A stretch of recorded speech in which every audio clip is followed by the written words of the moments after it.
The internet is a big, scary place. What's the first steps I should be taking when considering hiring a WordPress developer to help with a plugin issue? Yeah, so you really need somebody you can trust, because the reality is you won't be able to verify what they're doing on your site.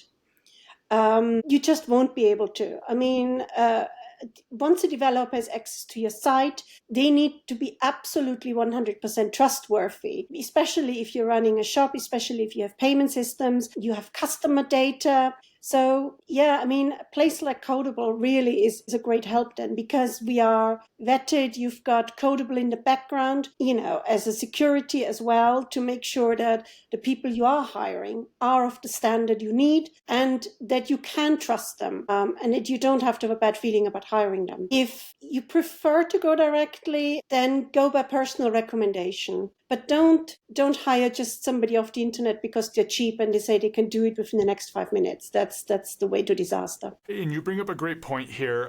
Definitely a great point about Codeable. This is why we're partnered with Codeable, is they've vetted all of the experts. You're all WordPress experts. You've been vetted through various questionnaires, and then also as you're doing projects through Codeable, those are getting reviewed and constant quality assurance is happening. But you brought up a really great point about giving somebody access to your site.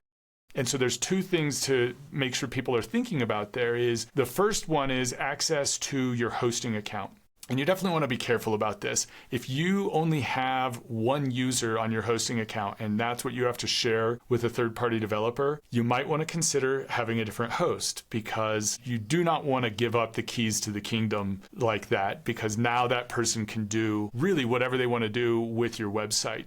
And so at a host like Kinsta, we've got multiple user roles. We've got company level roles, which means they can access every site on your account. We've got admin, developer, but then we also have site level roles. So you're only giving somebody access to a specific site. And to me, that is really the best avenue to start with, is really giving somebody as little access as possible so they can do the work. And we even go further and we have a site developer access, which only gives you access to the staging site of your site. And so if they mess something up or they end up being not trustable and they do something not good, it's only to your staging environment and you can just destroy that.